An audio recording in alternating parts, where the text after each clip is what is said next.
Quand un secteur d'activité est organisé, stabilisé, mature, un intrus, un nouvel entrant au comportement de vilain petit canard vient parfois soudainement perturber le jeu. Il prend par le flanc les acteurs en place, pourtant jusque-là confortablement installés sur un marché qu'il pensait contrôler et où il s'accommodait du jeu de la concurrence. Free dans l'Internet mobile, Uber dans le transport urbain, Airbnb dans l'hospitality business ou Southwest dans le transport aérien ont ainsi chacun été de vilains petits canards. Le phénomène peut être modélisé en croisant deux concepts connus, la segmentation marketing et les groupes stratégiques. On le sait, la segmentation marketing consiste à découper la demande en paquets de prospects aux besoins identiques, équivalents ou suffisamment proches pour être satisfaits par une même offre.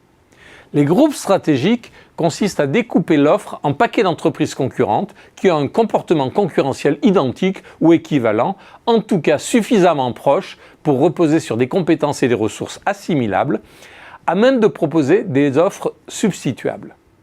Lorsque sur un marché, les segments marketing sont chacun servis par un groupe stratégique spécifique, l'intensité de la concurrence est modérée, voire faible. Les concurrents font partie d'un club. Avec le temps, chacun a appris à se comporter décemment dans ce club pour éviter les débordements préjudiciables à tous. Les comportements sont civilisés, entre semblables. Nous sommes dans un monde de pairs qui certes se poussent du coude pour prendre quelques parts de marché, mais le font avec une civilité certaine.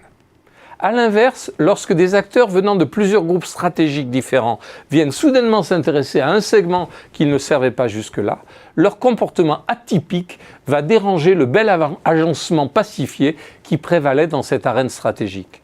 Leur façon de concevoir, de fabriquer ou de vendre leurs offres, leur business model, leur communication, leur posture vont faire tâche, déroutant les acteurs installés. C'est l'effet vilain petit canard. Lorsqu'il y a correspondance bien agencée, une sorte de bijection entre groupes stratégiques et segments de marché, alors l'intensité concurrentielle est limitée. A l'inverse, lorsque les acteurs de différents groupes stratégiques, donc au comportement stratégique différent, s'entrecroisent sur les segments de marché, alors la concurrence est beaucoup plus intense. C'est le cas quand le low-cost entre dans l'aérien, quand des opérateurs de télécom surgissent dans le monde bancaire, quand la banque fait dans l'assurance, quand le conseil envahit le secteur de la formation, etc. Ce mécanisme culmine quand survient un acteur venu de nulle part, aux pratiques et aux comportements fortement décalés pour donner de grands coups de pied dans les fourmilières.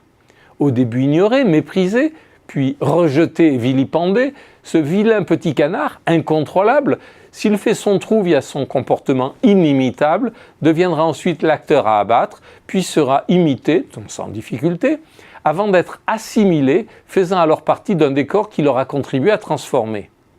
Les vilains petits canards sont ainsi des acteurs du changement stratégique.